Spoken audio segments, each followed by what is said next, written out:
ഇന്ന് നമുക്ക് ചക്ക പായസം എങ്ങനെ ഉണ്ടാക്കണമെന്ന് നോക്കാം. ഇതിനു വേണ്ടി എടുത്തിരിക്കുന്നത് 1/2 കിലോ ചക്കയാണ്. സോ ഈ 1/2 കിലോ ചക്ക നമുക്ക് മിക്സിയിലിട്ട് ഒന്ന് അരച്ചെടുക്കണം. പിന്നെ കുറച്ച് ചക്ക പീസ് എടുത്ത് മാറ്റി ചെറിയ പീസായിട്ട് നുറുക്കിയെടുക്കണം. അത് നമുക്ക് പായസത്തിനകത്ത് ഇടാൻ വേണ്ടിയാണ്. പിന്നെ നെയ്യിൽ വറുത്തെടുക്കാൻ വേണ്ടി തേങ്ങാക്കൊത്ത്, ഒരു 8-10 കശുവണ്ടി, കുറച്ച് ഉണക്കമുന്തിരി. പിന്നെ നമ്മുടെ ഈ ചക്കപ്പായസത്തിന് രുചി കൂട്ടാൻ വേണ്ടി ഈ ചൗരി എന്ന് പറഞ്ഞൊരു സാധനം ഉണ്ടല്ലോ, ഈ ടപ്പിയോക്ക പേൾസ്, അത് ഞാൻ ഒരു പിടിയെടുത്ത് വെള്ളത്തിൽ കൂത്തി വെച്ചിട്ടുണ്ട്. എന്നിട്ട് അത് നമുക്ക് ഒന്നിനി തിളപ്പിച്ചെടുക്കണം. പിന്നെ 3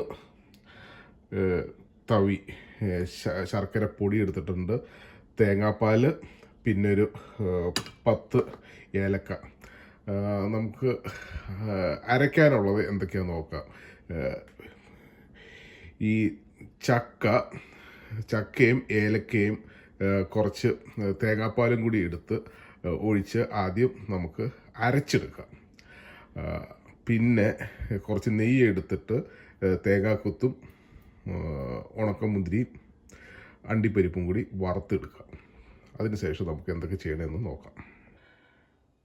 അങ്ങനെ നമ്മുടെ ചക്കയും ഏലക്കയും കുറച്ച് തേങ്ങാപ്പാലും മിക്സിയിലിട്ട് അരച്ച് വെച്ചേക്കണതാണ് ഇത്. ഇനി ഇത് ചീനിച്ചട്ടി എടുത്ത് കുറച്ച് നെയ്യ് ഒഴിച്ചു. നെയ്യ് ചൂടായതിനു ശേഷം അതിലേക്ക് ആദ്യം നമുക്ക് തേങ്ങാക്കൊത്തിട്ട് കൊടുക്കാം. ഈ തേങ്ങക്കൊത്തൊരു ബ്രൗൺ കളറാണ് ഒരു നെയ്യിലിട്ട് ഒന്ന് വഴറ്റണം. ബ്രൗൺ കളർ ആയതിനു ശേഷം അതിലേക്ക് നമുക്ക് അണ്ടിപ്പരിപ്പും ഉണക്കമുന്തിരിയും ഇട്ട് കൊടുക്കാം. അങ്ങനെ തേങ്ങക്കൊത്ത് ഒന്ന് ബ്രൗൺ കളർ ആയതിനു ശേഷം അണ്ടിപ്പരിപ്പ് ഇട്ട് കൊടുക്കുക. അണ്ടിപ്പരിപ്പ് ഇതുപോലെ തന്നെ ഒന്ന് ബ്രൗൺ കളർ ആയി കഴിഞ്ഞതിന് ശേഷമാണ് ഉണക്കമുന്തിരി ഇടാമുള്ളൂ. ഈ സീക്വൻസിൽ മാത്രമേ ഇടാമുള്ളൂ. ആദ്യം തന്നെ ഉണക്കമുന്തിരി, അണ്ടിപ്പരിപ്പും തേങ്ങക്കൊത്തും കൂടി ഇട്ട് കഴിഞ്ഞാൽ ഉണക്കമുന്തിരി എല്ലാം കരിഞ്ഞു പോകും. സോ ആദ്യം തേങ്ങക്കൊത്ത് മൂത്തതിന് ശേഷം അണ്ടിപ്പരിപ്പ് ബ്രൗൺ കളർ ആയതിനു ശേഷം ആണ് നമുക്ക് ഉണക്കമുന്തിരി ഇട്ട് കൊടുക്കും. ഇപ്പോൾ ഉണക്കമുന്തിരി ഇട്ട് കൊടുത്ത് ആ ഉണക്കമുന്തിരി ഒന്ന് വീർത്ത് വരും. അതാണ് ഇതിൻ്റെ ഒരു കണക്ക്. അത് വീർത്ത് വന്നതിന് ശേഷം ഇത് എടുത്ത് നമുക്ക് വേറെ പാത്രത്തിൽ എടുത്ത് മാറ്റി വയ്ക്കാം. അതിനുശേഷം നമ്മൾ ഈ പീസായിട്ട് എടുത്തേക്കണ തേങ്ങയുണ്ടല്ലോ, തേങ്ങ നോട്ടെ ചക്ക, ചെറിയ പീസായിട്ടുള്ള ചക്ക നമുക്ക് നെയ്ക്കകത്ത് എടുത്ത് ഒന്ന് ഒരു മിനിറ്റ് എടുത്തൊന്ന് ഇളക്കിയെടുക്കാം.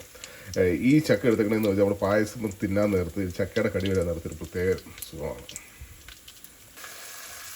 അങ്ങനെ തേങ്ങാക്കൊത്ത്, അണ്ടിപ്പരിപ്പ്, ഉണക്കമുന്തിരി എല്ലാം നെയ്യിൽ വറുത്ത് കോരി വെച്ചിട്ടുണ്ട്. ഞാൻ പറഞ്ഞത്, ഇനി നമുക്ക് ഈ നെയ്യിലേക്ക് ചെറുതായിട്ട് അരിഞ്ഞ് വെച്ചിരിക്കുന്ന ചക്ക പീസ് 1-2 മിനിറ്റ് ഇങ്ങനെ ഒന്ന് ഇളക്കി ആ ഒരു ചക്കയുടെ പച്ച ഒരു ചുവയുണ്ട് അതൊന്ന് മാറണ വരെ ഇതൊന്ന് ഇളക്കി കൊടുക്കും. എന്നിട്ട് ഇതിൽ നിന്ന് ചീനിച്ചട്ടിയിൽ നിന്ന് കോരിയെടുത്ത് അതിന് ശേഷം നമ്മുടെ ചൗരി കുറച്ച് വെള്ളം ഒഴിച്ച് ചൗരി വേവിച്ചെടുക്കാം. അങ്ങനെ ചക്ക പീസ് നെയ്യിൽ വേവിച്ച് മാറ്റി വെച്ചിട്ടുണ്ട്. അതിനുശേഷം വെള്ളം ഒഴിച്ച് നമുക്ക് ചൗര എന്ന് പറയുന്ന സാധനം, അതായത് ടപ്പിയോക്ക പേൾസ്, നമുക്ക് ഇത് വേവിച്ചെടുക്കാം. അതിനുശേഷം നമുക്ക് ഈ അരച്ച് വെച്ചേക്കണ ചക്ക, ഏലക്കയും കൂടി അരച്ചത് ഇങ്ങോട്ട് ചേർത്ത് ശർക്കര പൊടിയും തേങ്ങാപ്പൊടിയൊക്കെ ചേർത്ത് ഫൈനൽ എങ്ങനെ ഇരിക്കുന്നത് നോക്കാം. അങ്ങനെ ചൗര വെന്തു. ഇനി ഇതിലേക്ക് നമുക്ക് അരച്ച് വെച്ചിങ്ങനെ ചക്ക ഒഴിച്ച് കൊടുക്കാം. ചക്ക ഒഴിച്ച് ഒന്ന് ഇളക്കി അതിന് ശേഷം ശർക്കരയും ഇട്ട് തേങ്ങാപ്പാൽ ഒഴിച്ച് എങ്ങനെ ഇരിക്കും നോക്കാം. അങ്ങനെ അരച്ച് വെച്ചിരിക്കുന്ന ചക്ക ഇട്ട് അത് അല്പം ഒന്ന് കുറുകിയതിന് ശേഷം നമുക്കിതിലേക്ക് ശർക്കര പൊടി ഇട്ട് കൊടുക്കാം. എന്നിട്ട് നല്ലോണം ഒന്ന് ഇളക്കി കൊടുക്കാം. അതിനുശേഷം തേങ്ങാപ്പാൽ ഒഴിച്ച് നോക്കാം എങ്ങനെ ഇരിക്കുമെന്ന്. അങ്ങനെ ശർക്കര എല്ലാം ഇട്ട് ഒന്ന് കുറുകിയതിന് ശേഷം നമുക്ക് തേങ്ങാപ്പാൽ ഒഴിച്ചു കൊടുക്കാം. തേങ്ങാപ്പാൽ ഒഴിച്ച് ഒന്ന് ഇളക്കി കൊടുത്തതിന് ശേഷം നമ്മൾ അരിഞ്ഞു വെച്ചിരിക്കുന്ന ചക്കയുടെ പീസും പിന്നെ വറുത്ത് വെച്ചിരിക്കുന്ന തേങ്ങാക്കൊത്തും അണ്ടിപ്പരിപ്പും ഉണക്കമുന്തിരിയും ചേർത്ത് എങ്ങനെ ഇരിക്കുമെന്ന് ഫൈനൽ ടച്ചപ്പ് നോക്കാം. അങ്ങനെ ചക്കപ്പായസം ഓൾമോസ്റ്റ് റെഡി ആയിരിക്കുന്നു. ഇനി നമുക്ക് ചക്കപ്പായസത്തിലേക്ക് നമ്മൾ ഈ അരിഞ്ഞു വെച്ചിരിക്കുന്ന ചക്കയുടെ പീസ് ഇട്ട് കൊടുക്കാം. പീസും ഇട്ട് ഒന്ന് ഇളക്കി കൊടുക്കുക. അതിനുശേഷം നമുക്ക് ഈ അരിഞ്ഞു വെച്ചിരിക്കുന്ന നമ്മുടെ അണ്ടിപ്പരിപ്പ്, കിസ്മിസ് ഇങ്ങനത്തെ സാധനങ്ങളെല്ലാം ഇട്ട് കൊടുക്കുക. എന്നിട്ടൊന്ന് ഇളക്കി കൊടുത്ത് ഒരു പിഞ്ച് ഉപ്പും കൂടി, ഒരു ടേസ്റ്റ് ബാലൻസ് ചെയ്യാൻ വേണ്ടി ഒരു നുള്ളു ഉപ്പും കൂടി ഇട്ട് ഇളക്കി അങ്ങനെ നമ്മുടെ ചക്കപ്പായസം റെഡിയാവും.